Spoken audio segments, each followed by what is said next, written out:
Thanks, sorry. Just fiddling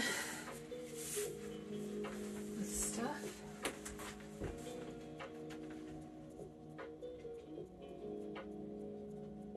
Making sure that everything's working.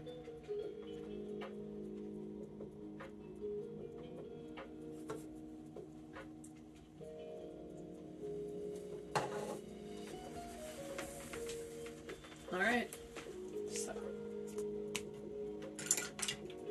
this is what we're working on today.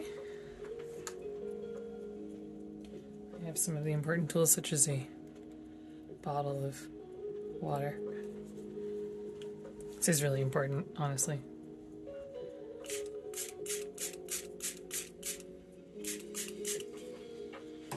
Let me know how sound and visuals all are.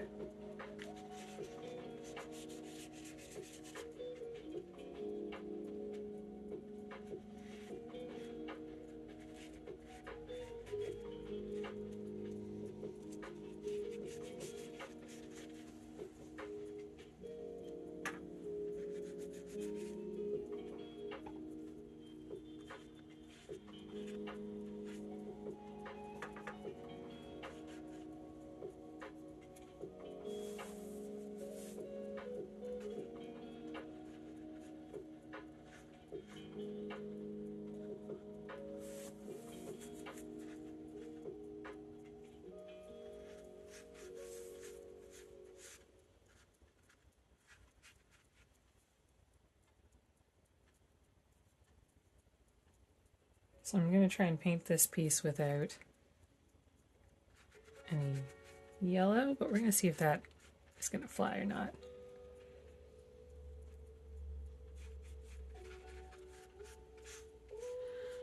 But what I really want is some nice gradients.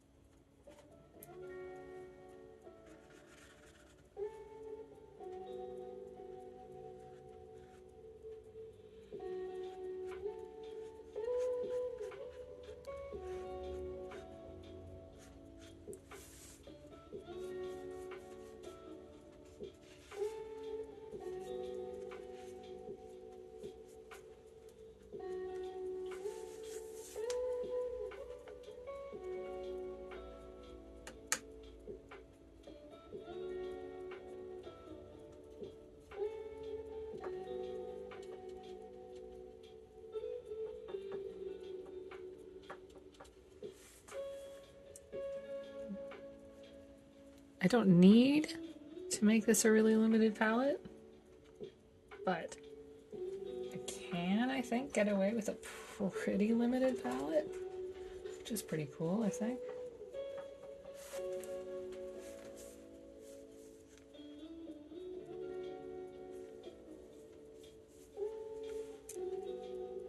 I will say this piece is big enough that like doing a big wash on the same side as my arm as my starting move may have been foolish, frankly. Here we are.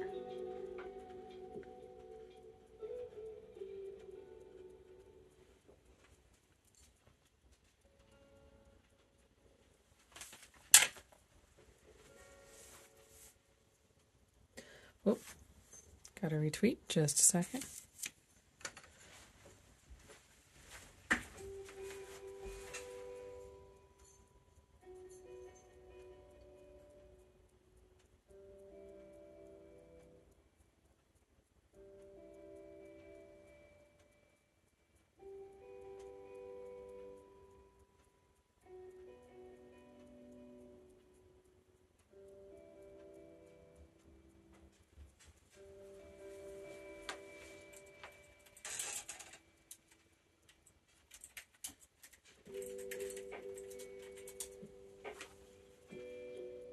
Thanks for your patience.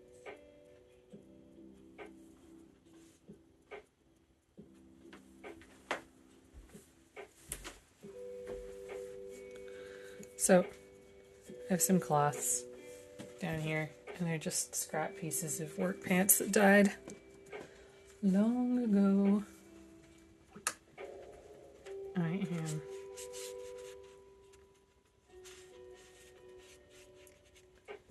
just letting them live a little longer as paint rags. You know, the way you do.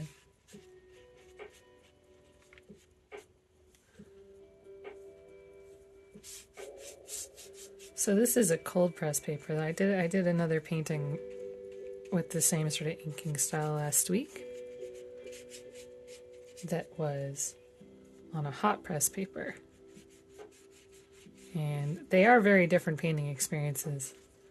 The hot press paper was 100% cotton, so it had its own sort of like really rich ability to hold water. It was very lifty though, so you know, it was for better and for worse.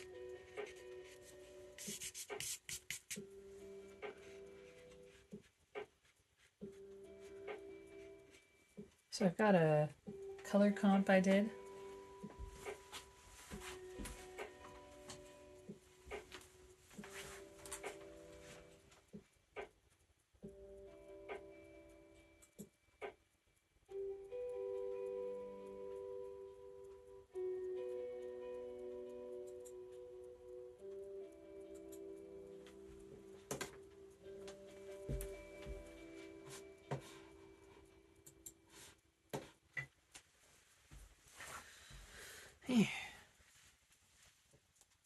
My color comp I did in Photoshop, and it was mainly done to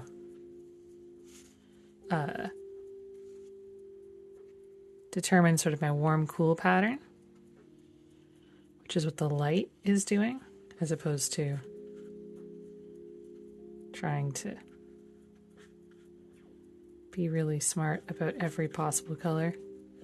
Because I'm working with watercolors and I have palettes in front of me, and I like being able to kind of choose how I approach this stuff instinctively instead of trying to match something exactly. So I have my warm cool pattern from Photoshop that I did with a gradient map tool.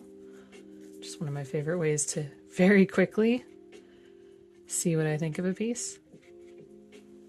But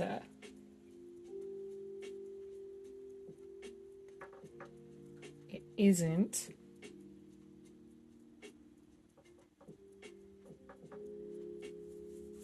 like I said, something that I'm following too closely.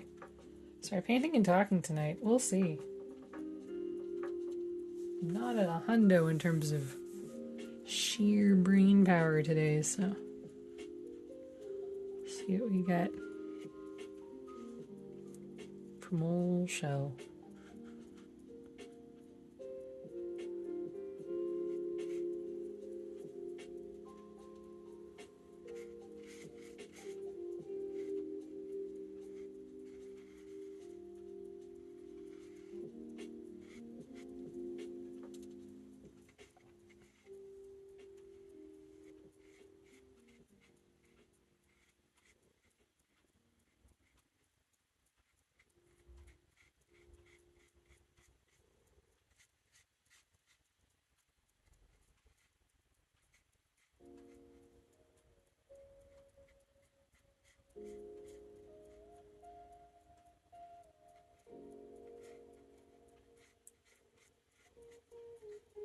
So I've done these very, very fine inks, right? Like very, very thin lines.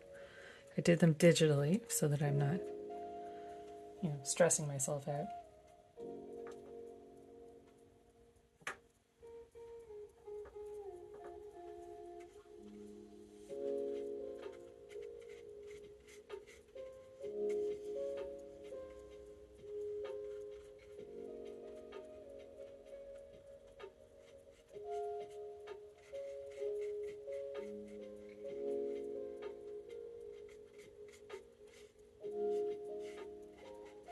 That means that when I miss them, I'm not going to completely ruin the shape of whatever I'm failing to color inside of the lines successfully.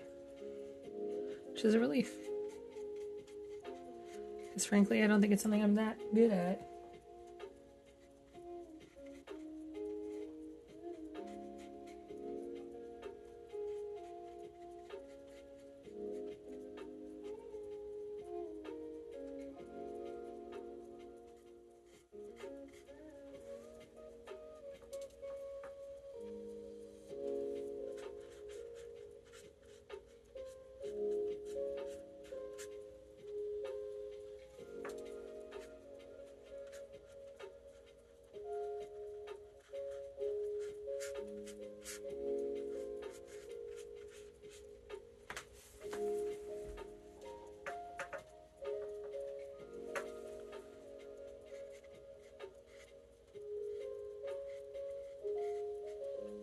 So for these, I'm just trying to really think about like how wet the page is, what effects I'm looking to get from it, all that stuff.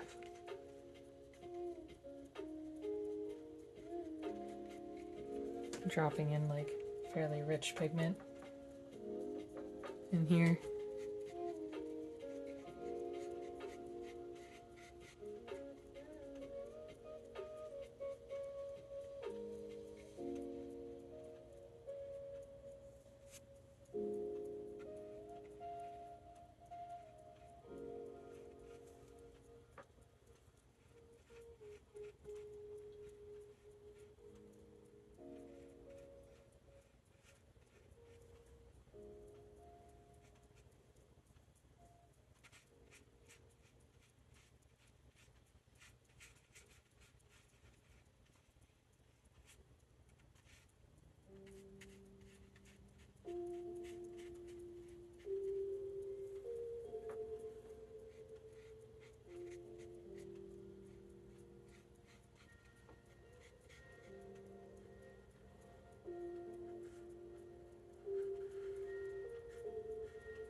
This is going to be a weird one to watch, but I hope if you're stopping by, it's neat.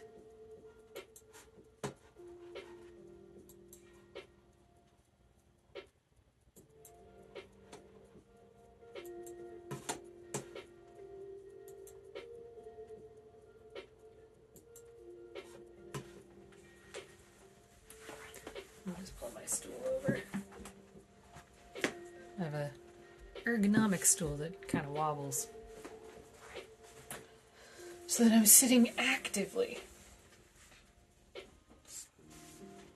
Not super fun, but apparently very good for me. And a little chiller than the standing I've been doing, so I'll take it.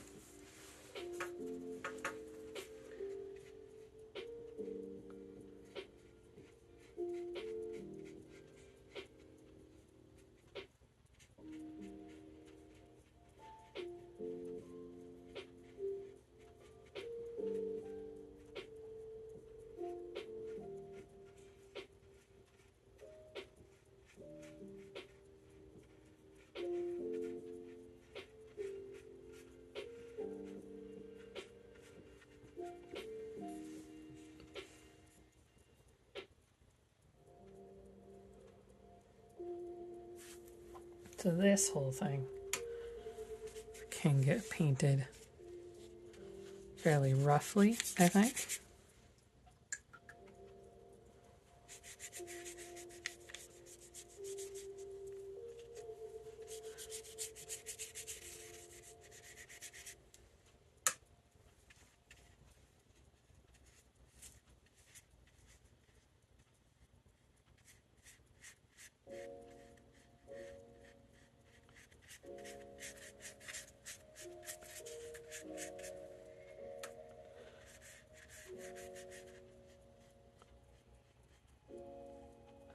Sorry in advance for the wobbling.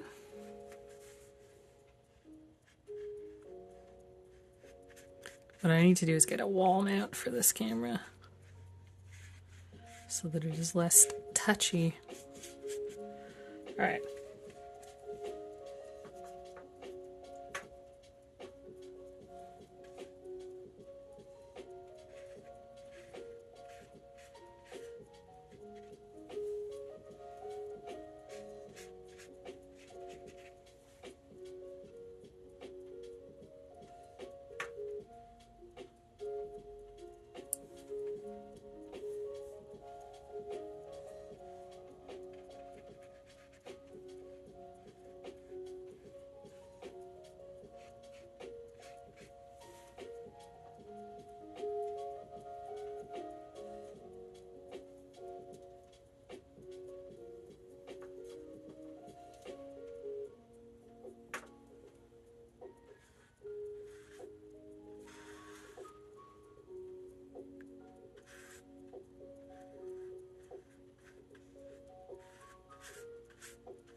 wobbling the camera, kicking random boxes.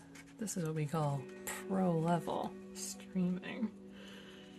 But it's late, and I feel like we're all probably fairly chill. If you are hanging out and you have any questions for me, I love talking shop, so drop them in the chat.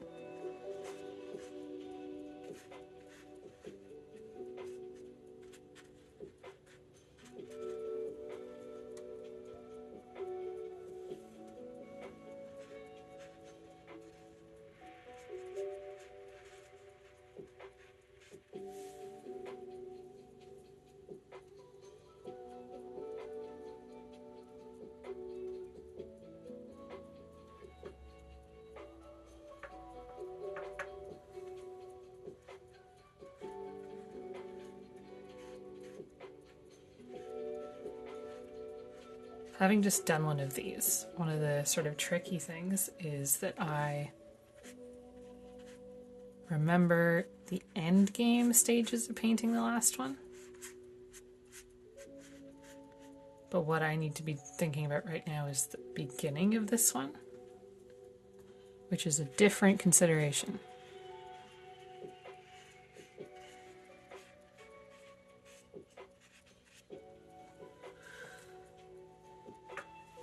Eye on the prize shell.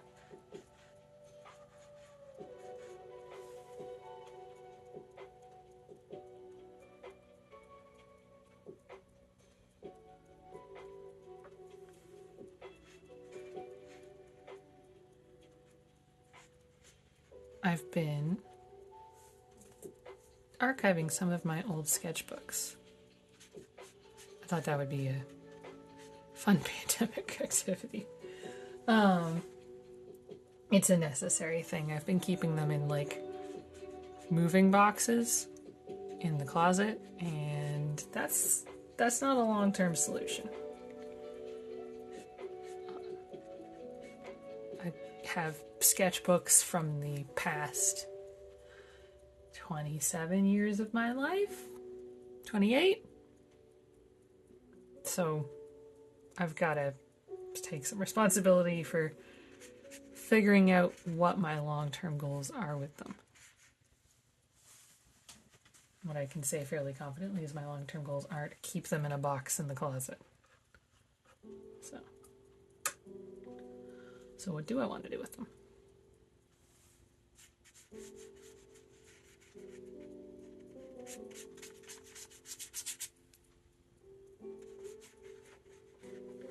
So what I'm doing right now is just sort of setting up a tripod, stringing a little support across my drafting table, setting the sketchbook in front of the camera, and just photographing every spread. So then I will have at least digitally archived collections of photos of these sketchbooks. It's better than nothing, is the promise I can make you.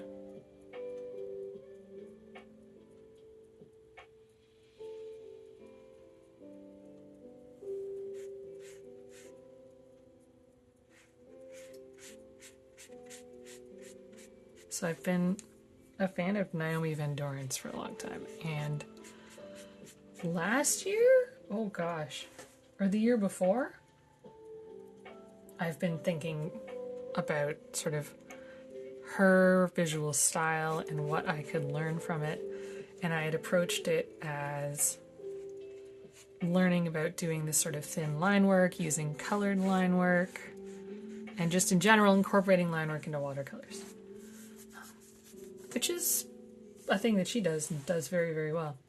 The other thing that she does, though, that I wasn't paying any attention to initially, that I now know I desperately need to pay attention to, is she has incredible control over her washes. She can do these absolutely gorgeous wet gradients, really, really smooth, and it's incredible to see. She does share process videos on her Instagram and other places, I'm sure. So yeah, I'm here. curious who might do this better, boy oh howdy can I ever recommend looking at Naomi Van Doren's work. Absolutely gorgeous. I think I bring a lot to the table. I really like this drawing. Yeah, that's why I'm painting it.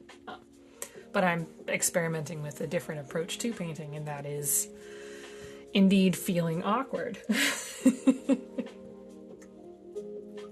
Alright, so the very, very far background, I suspect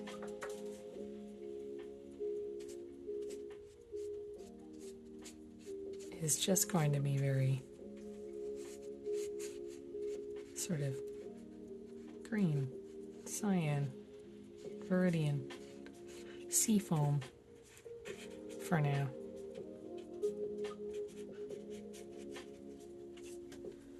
You know?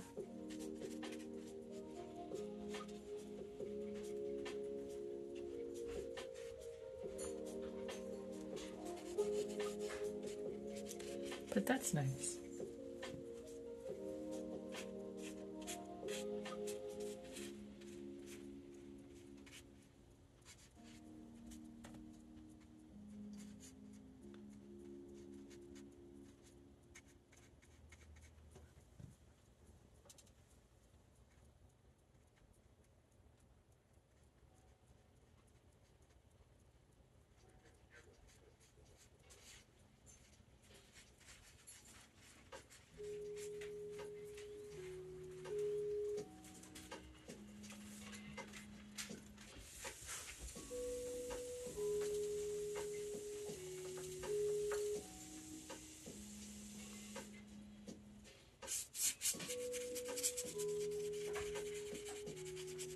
So I'm not trying to go for like a cloudy sky as much as I am like a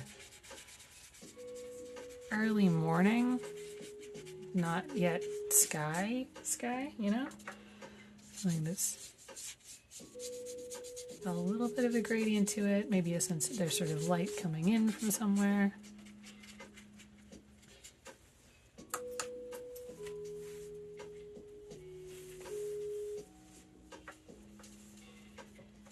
And just getting a little bit of mood up in here to create some warms and cools so that the sky falls back in space and feels like it takes up space and has dimension. You know, when you look at a painting and you kind of feel like you can tell what its temperature is or what the air smells like, that's the dream as an artist. It can make you think about what it smells like. But I'm going for crisp, cool, early morning. We'll see. I love early morning, and I have tried to paint it maybe 1,000 times. Okay, I don't know if I've done 1,000 pieces of work, but it's tricky. Obviously, morning and night do look very similar at a certain point. So, if you don't know where east is, if you haven't like put a compass in your piece, you're gonna have to find other ways to communicate. So one of the colors I'm really excited about is this red-orange that I have. It's in my Magello Mission Gold watercolor palette. It's this guy. Really, really beautiful.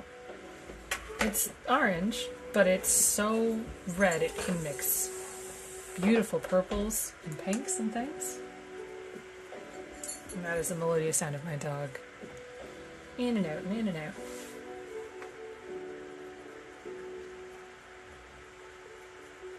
He's a grumbler.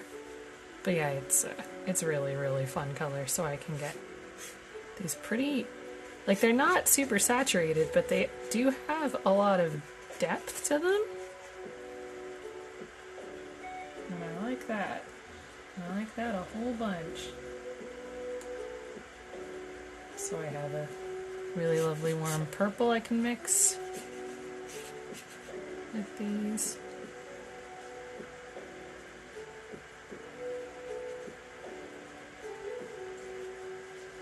So yeah, this paper is, I mean, just really forgiving. It's a really old watercolor pad from Strathmore. I think it's their 400 series, so artist grade, but not 100% cotton. So some cellulose in the paper, which isn't necessarily a big deal. It's just can make the paper behave differently. And it's really lovely. I don't know that new Strathmore feels the same. I bought a Strathmore sketchbook that I do not like for watercolor. I do like it for gouache. It's really fun for gouache, but this stuff, I feel, you know, I have some idea what's going on. But that other one, not so much. A little water break.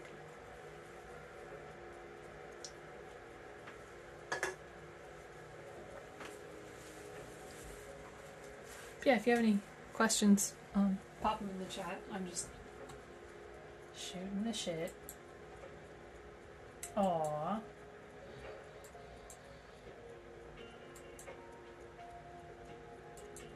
Yeah, I don't know the best way to keep the chat chill but also accessible. Like, I think if you follow... I don't remember. I'll have to look into it.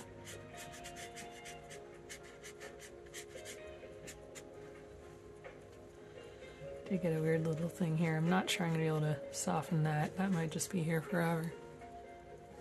A gift for me. So I'm laying in these big shapes and I'm not painting the main deal because I want to get these other things sorted first. On some level I did paint his hair, but I mixed up the right color, you know, and you don't want to waste it. Okay, time to do up here. Let's do the flag first. And I definitely know people who go through a painting and just put the color where it goes. Even in watercolor. I'm like, good on them. It's extremely not how I work.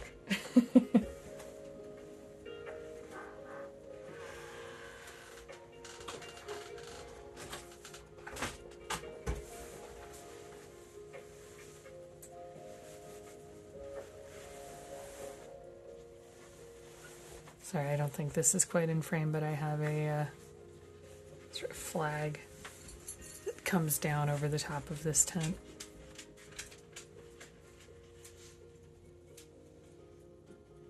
That I am making a bit of a mess of as I paint it because it's very far away.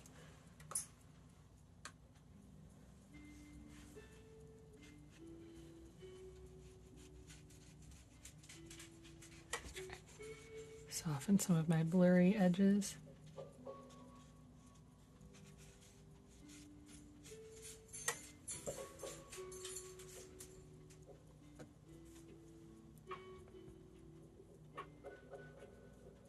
So I'm not using a yellow. I have this red orange and I have this viridian green, and those two are my kind of yellow substitutes. They make a fairly neutral gray, but it's slightly warm. So that's what we are gonna use.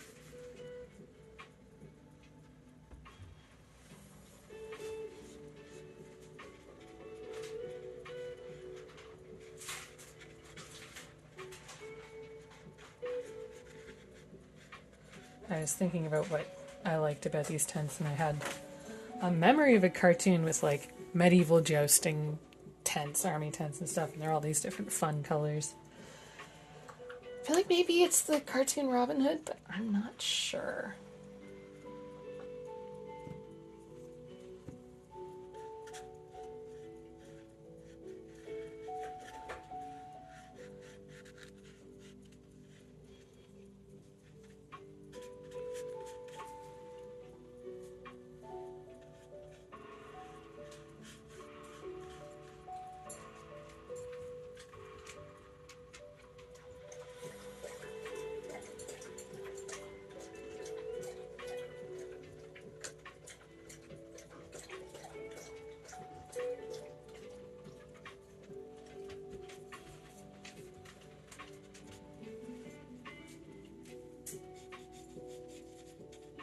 I'm working with an ultramarine among other colors, and I will say that it's not a blue I actually use that much, because for a while I didn't have a professional grade ultramarine, and now I do, and I really appreciate it,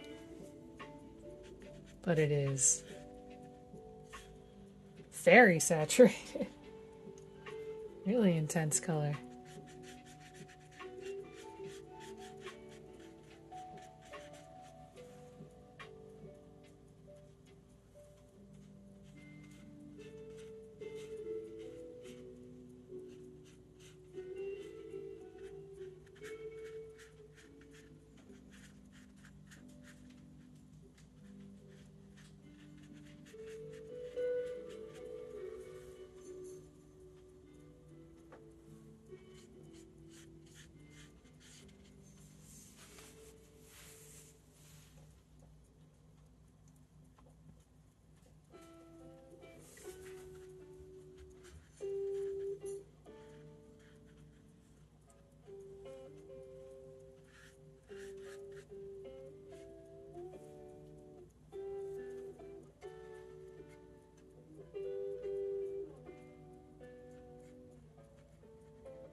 I will say that, yeah, the size of this one is definitely changing my experience painting it. It's really fun to make big shapes, and it is really challenging to get big, smooth gradients.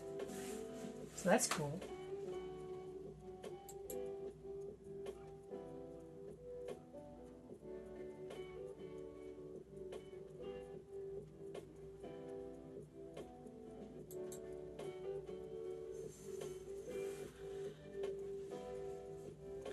The other thing with these is they really feel like they come together faster than I expect.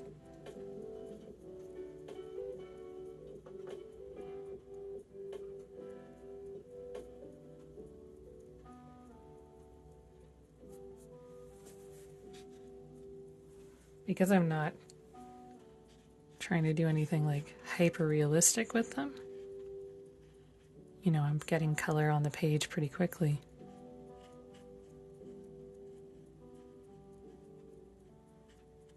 And that means that it is pretty quickly looking like something, you know? It's cool.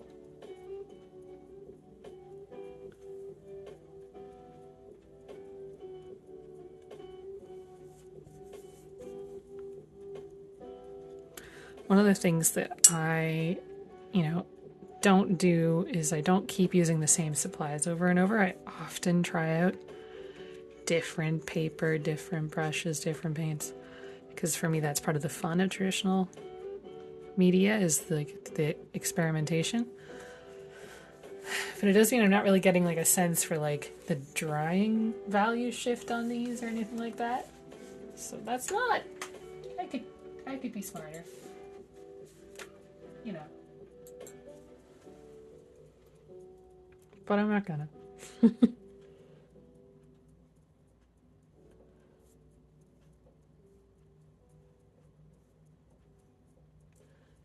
I need to get out a little mixing palette because my current one is already full. So this is my fancy porcelain mixing palette. I will say I watch people unbox art orders and such on YouTube and like, oh, look at my art haul.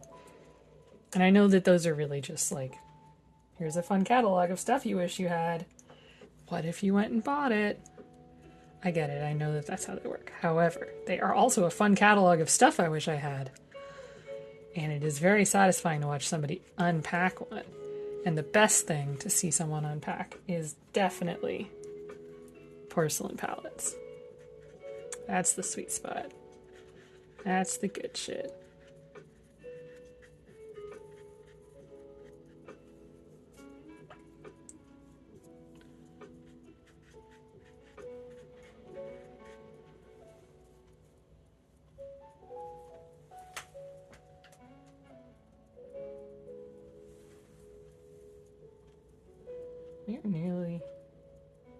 Not the fun part.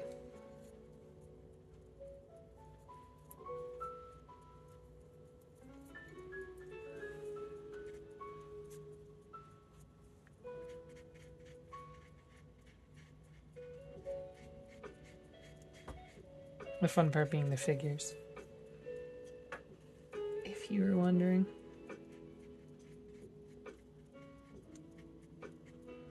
So I'm not working with any outrageously fancy paints right now. I am just working with my Magello Mission Gold set, and they're all single pigment paints, so I do find that they mix up in fun and somewhat predictable ways. Not completely predictable, but somewhat predictable. I've got my wireless mouse, and I've got my watercolor tub, and I've got a death wish, I guess, for this mouse. Let's just move that. Okay. I have 3 water tubs going right now, and normally I would have all of them within arm's reach, and I would have one be like the warm tub, one might be the cool tub, and one would be the clean water tub. That nothing else, you know, that's where I wash off the water that is no longer clean from the other tubs before I go and do more with that brush. Which is all well and good, but it's just not where we're at anymore. I can't reach them all from here. I'm at my drafting table, so I'm just subbing them out slowly as I go. I mean, I see people do absolute heckin' works of art without, with filthy water, palettes that'll look like they've mixed all of their paint into the yellows and there's no clean pigments anywhere, and that doesn't stop them. So I know it's not really about pristine supplies, but why make it harder for myself?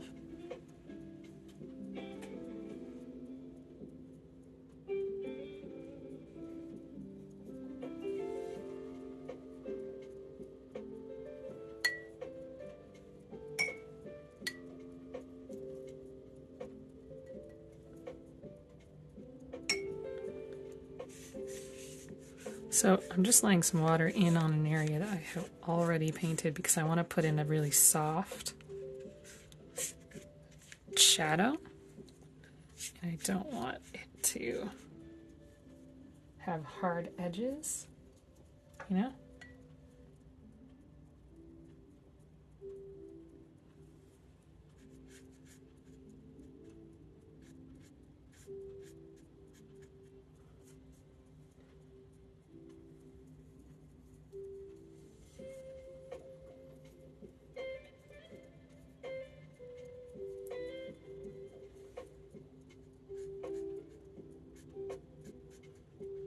So I think you can see how that is like spreading softly.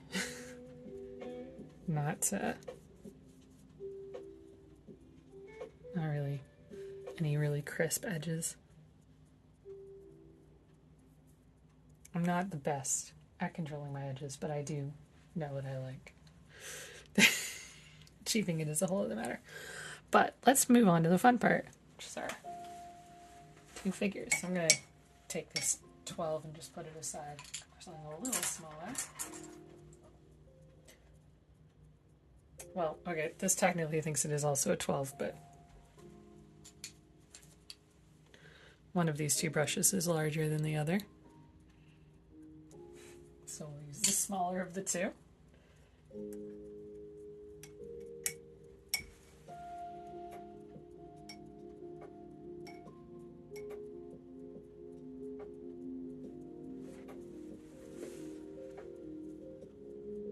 Let's work from the bottom up.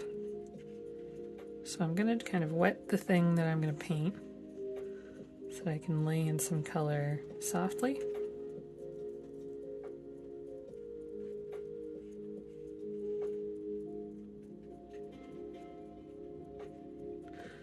If you were sort of wondering what they mean when they refer to the flood fill tool in Photoshop, this is a flood fill.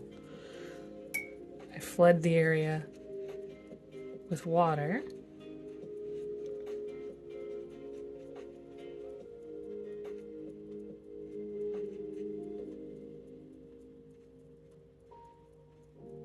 So this brush, it is a little smaller. Its other main point of appeal is that it just doesn't hold the same overall amount of color. Anyways, so I flooded the area with water, and then I flood it with color. Just dropping little bits of color in there. They will spread out and fill in all of those little gaps. If I got water there, the pigment will get there.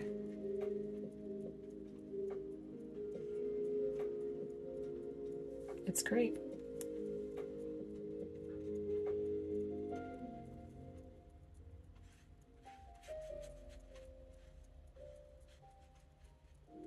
So I'm going to put some light washes on the other pieces of armor on the ground, just so they are distinct so that I can find them again.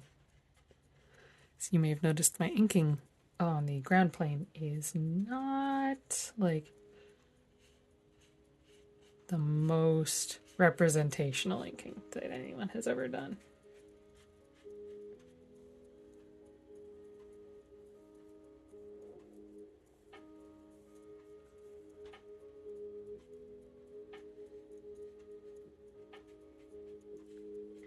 So I had this idea, sort of looking at a piece of photo ref. Oh, they might have been World War I pilots.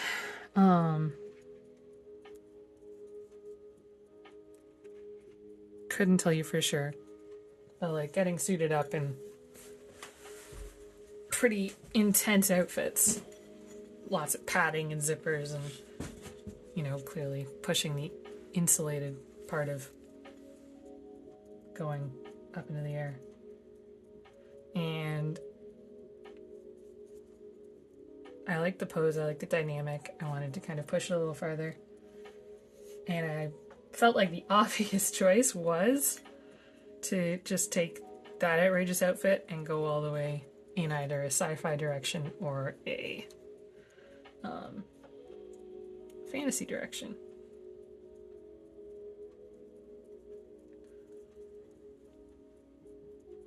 So I went fantasy. So I'm not proposing that these are period accurate suits of armor or period accurate suit of armor getting dressed process. I have a amateur knowledge of that stuff and have produced an amateur level of checking for this one, and that's what I'm comfortable with, because honestly I'm not interested in being 100% correct. That sounds like that takes time and energy, and that is something I say for my client work.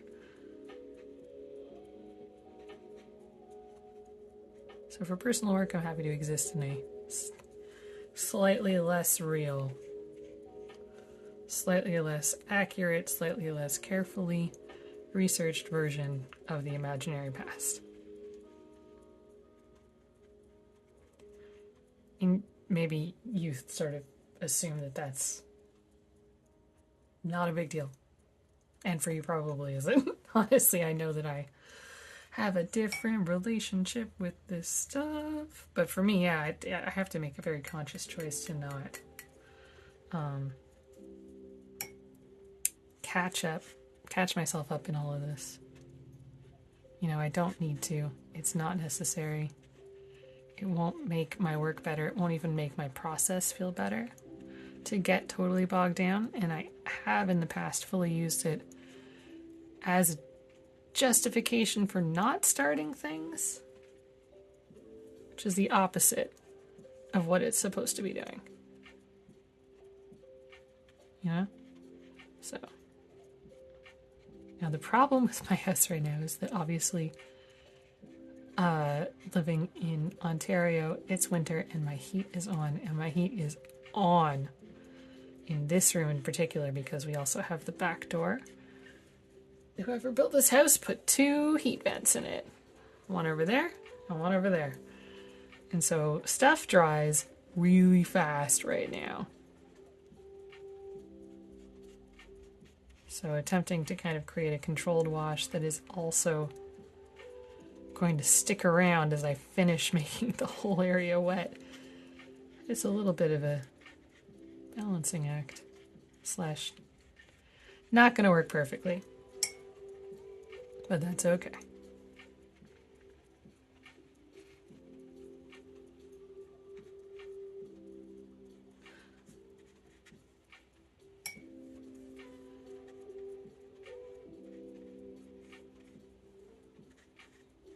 We watched Season of the Witch the other night as part of a long weekend, 4 movie nights in a row in this house.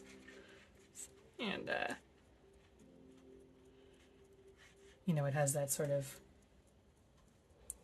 Crusades, hand-wavy premise, which I do find really fun as a premise. If you would like to take a couple of people with swords and armor out of their comfort zone, there is a whole era of history where people made the choice to send people with swords and armor outside of their comfort zone. Largely not very supervised. I don't think it's a great period to look at uncritically, but it is an extremely useful setup for horror stories in particular. Which is exactly what that movie was. And I've done a little bit of artwork of people in Crusades era outfits. It is, as always, extremely fun to know how things work, but it's like I want to pick my favorite parts of those outfits, my favorite parts of, you know, sort of high medieval chivalry outfits, and just sort of like, what do you put on in the morning before some sort of skirmish? Unfortunately, I'm not feeling lighthearted about things like war. I assume none of us are. And it's one of those things where I didn't really even clock that that's one of the things people do in suits of armor. Like, I knew it in my heart because I was sort of like, oh, everything's tense the morning before, but I hadn't really, like, finished the sentence, you know? And, so yeah, I don't think getting suited up and marching out to hurt other people is ever really a good thing. But it is an emotionally fraught moment, and that's what this series of paintings is all about.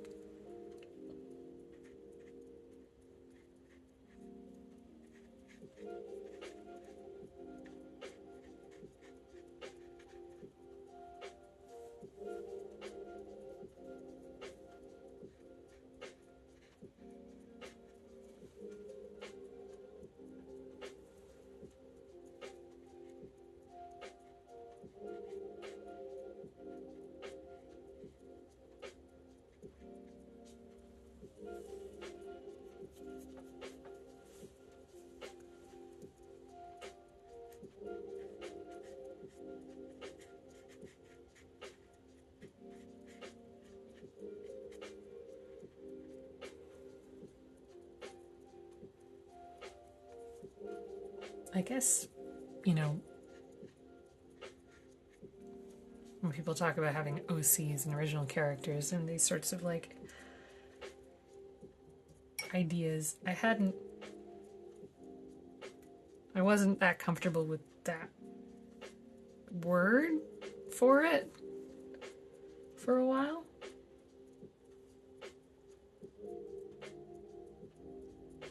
Just in terms of it feeling something that wasn't for people my age, or that didn't reflect the kind of creating I did when I was younger and making characters like that. I was talking to my friend Emily, who's gotten into fandom as an adult, and fan fiction in particular, I think. You know, in these communities that have been very supportive and exciting and fun. And I think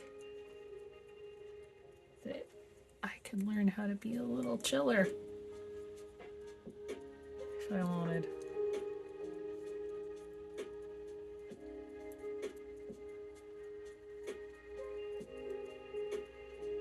And not be so defensive about words like OC. Which is to say, I feel like these two are the first time I've put some characters on page that I feel like they came out of a Rhapsody song or a Rhapsody album. And I don't know that this would be something that sticks, but it was the first time I sort of thought about this setting. And that was fun. I'll do that again sometime.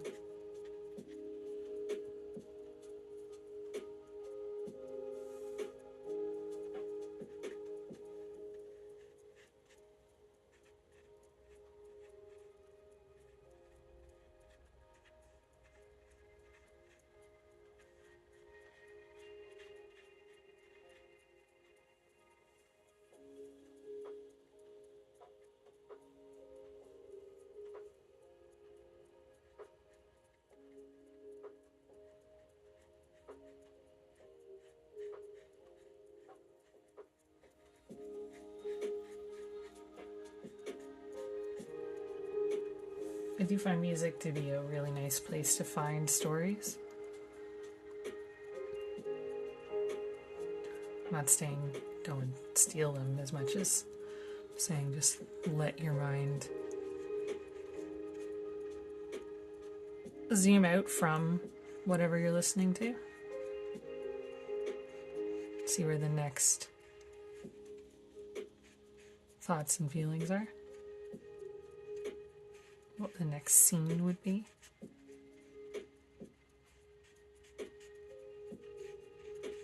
So I'm having this feeling I've had many times. Oh my god, this is how I was meant to paint. This is the way. Finally, I understand what my process should really be. And I'm saying this with a certain amount of skepticism because I feel this regularly as I try new things as an artist. And so I know that it's not going to be the only answer.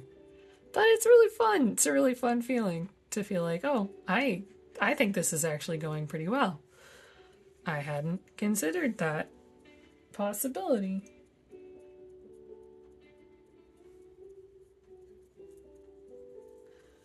Yeah, what color is this? Yeah, Viridian Green is what they are calling it. It is a really lovely phthalo-y green. Might actually just be the phthalo green pigments, I can't remember. But I often find myself wanting a very, very light seafoam and forgetting I have this color. Like fully and completely, just like, no idea. So, it's been a good addition to my palette if I can remember that it's here. I use it a lot when I'm looking at darker greens. But one of the things I'm trying to remember is to look at my colors and see what they can do when they're very, very light as well. You may notice already that I'm having trouble controlling my values a little bit and that things are kind of like muddy in the middle right now. That's something I'm going to be able to fix as I go darker. But it is something I also find really challenging about watercolor in particular, because value and saturation feel intrinsically linked in watercolor. They're not, I don't think, quite that interdependent. But figuring out how to make something work at the value I want without sacrificing the color or overdoing the color, just the other, way you can mess this whole thing up. It's hard. It's tricky.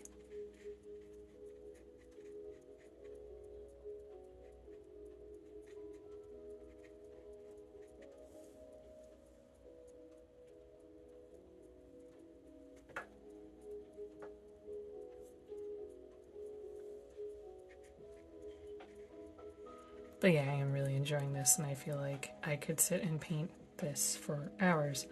My back doesn't agree with that statement, but my brain loves it. My brain is so ready to just hyper focus on this right now. Please and thank you. No more interruptions, just me and these big fields of color.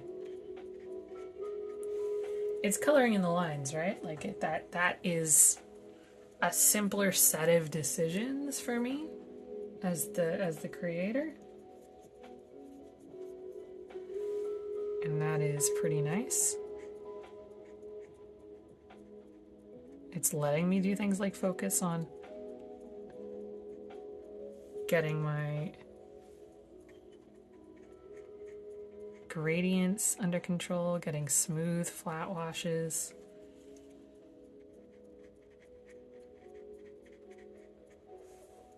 That's pretty great. I'm enjoying that.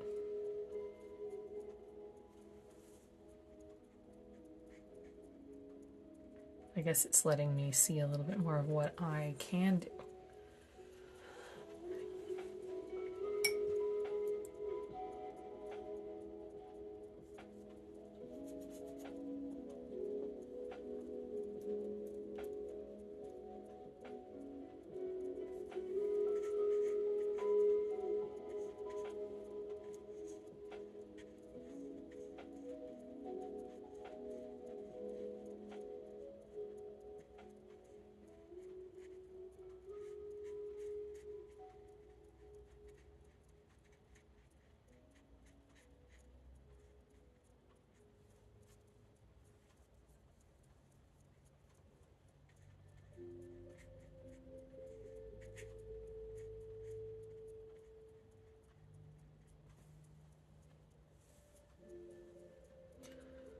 The nice thing about working with a very limited palette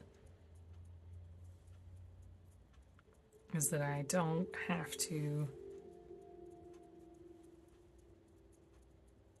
be a heckin' genius about my color mixing recipes.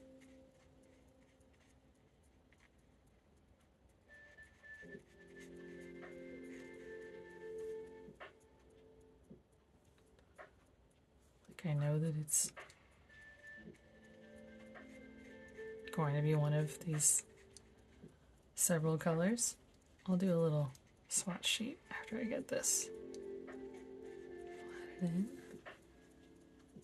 Armor, who knew? I do like those sort of like green gray pants. Let's do more of that on this fella's doublet. Other thing I'm trying to hold in my head is the lighting story. Which isn't to say like I love holding in my head the lighting, the math of lighting, right?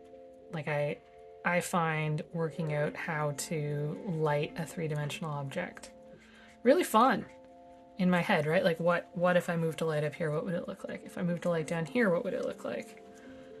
That kind of like math I find really enjoyable, but it can also be extremely seductive as a tool to solve problems that aren't really the problem I'm having, if that makes any sense.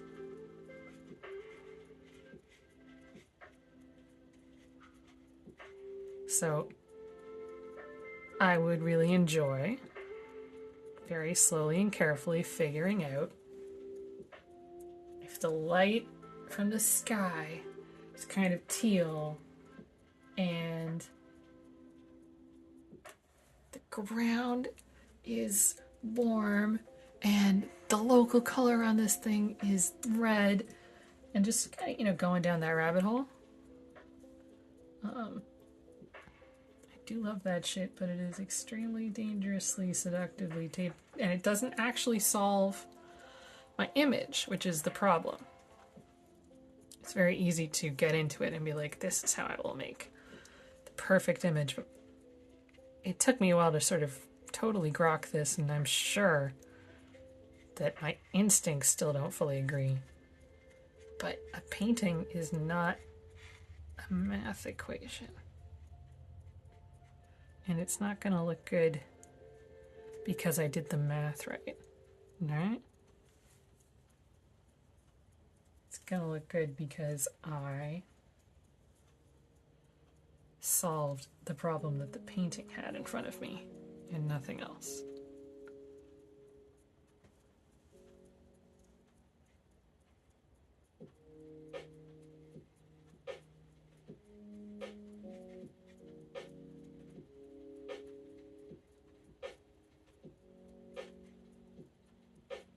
So shout out to this. It's a Royal and Langnickel brush from their Zen line.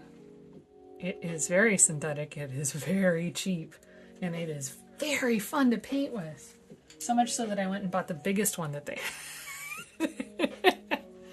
This one is an absolute delight. It's still a little wet from the last. I used it to kind of lay down water. It holds so much water and it is so soft, and it comes to a point. It comes to a point. And then this one doesn't hold as much water even proportionately, but it comes to a really nice point, and I feel very in control when I'm using it, and that is worth it. Worth it for sure.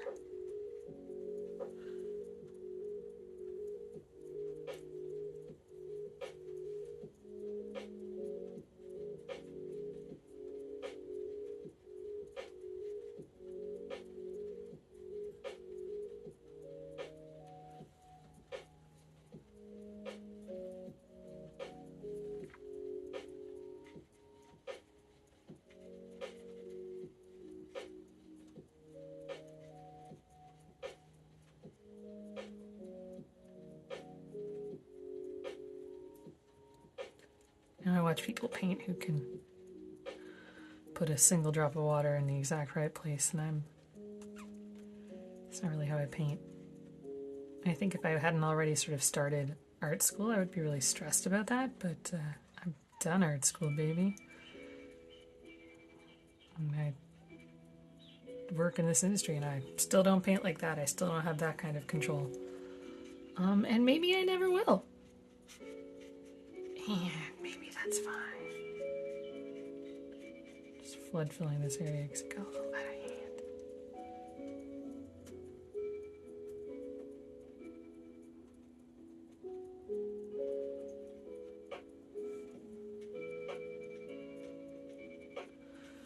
Alright, boots. I guess we're kind of going a little bit yellow with these. You're just mixing in just enough green to desaturate that orange.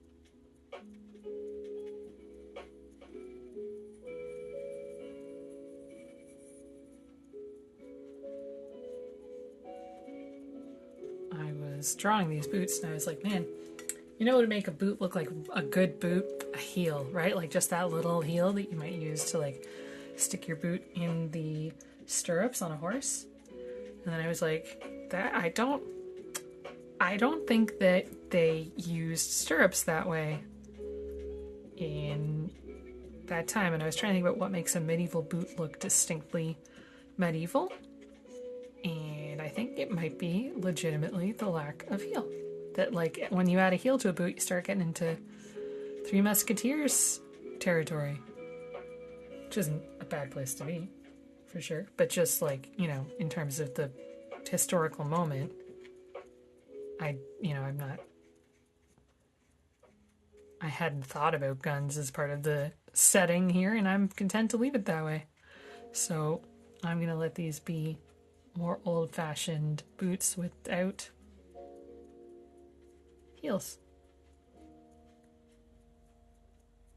Like, I'm sure people around the world use stirrups and head heels in their boots. I'm sort of referring to a Northwestern European particular moment as a setting.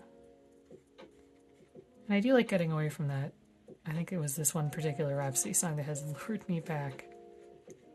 Also, a little bit too much King Arthur stuff, maybe. And by too much, I mean it's never too much King Arthur stuff, but I convinced my friend Sam to watch Camelot with me, which is like one of my favorite musicals, and it's just an absolute hot mess. So that Sam drew some fan art, so it's totally fair if I draw some fan art, I think. Okay, skin tones. Where I'm sure I will fuck up, but you know what I learned from the last one? Don't cool off a skin tone until the absolute last fucking second. Everybody's gonna be too pink until I say otherwise.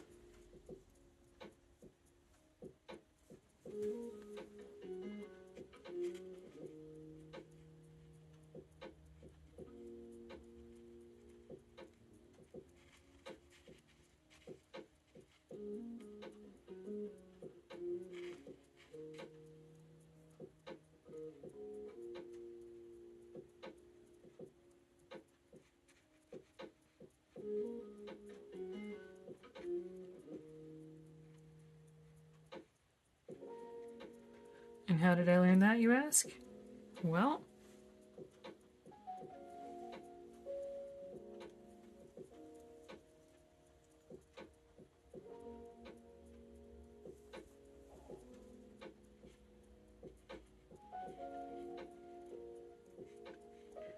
the last watercolor I did, and what I am thinking of as this series, I wanted, you know, a nice blue shadow on things, and I threw a blue shadow on a character's face. And then every other additional wash I did just picked that blue up and ran with it. Which was not my intention. So, don't cool off a skin tone until you are almost done.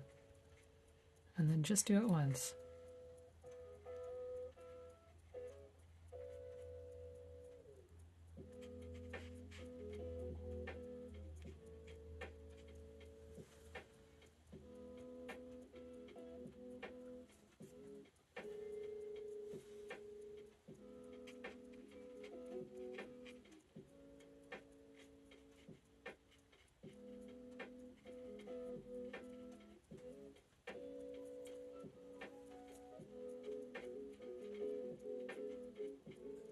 The hair, hopefully, as I go in with green, can withstand a certain amount of being cooler than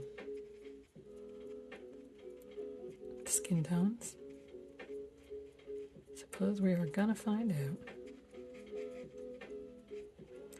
Also saw someone tweeting about Rufus Sewell, and in particular his role in A Knight's Tale. He's got that like Greek statue curly hair.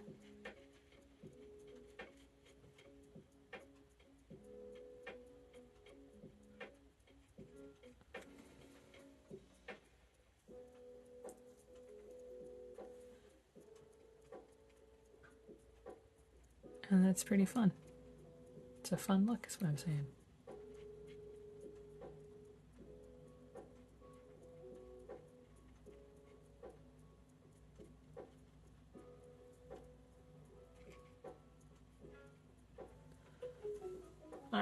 Alright.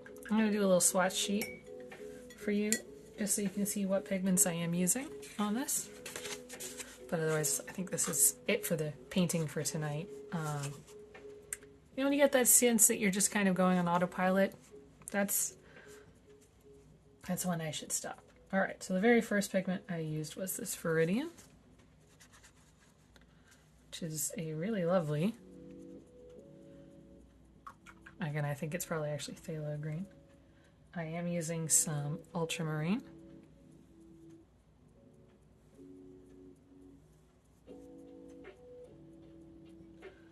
Got some of this dioxazine purple, which is, as you can see, probably the darkest color on my palette. Just so fun. I used a little bit of my Quinn Rose, but then I realized I wanted something a little bit warmer. That's when I got out the Rose Madder, which you can see is just a, I think it's in this palette as an alternative to alizarin crimson. It's a little cooler than alizarin crimson. And then the other star right now is the red orange. So like I said, I don't have a yellow.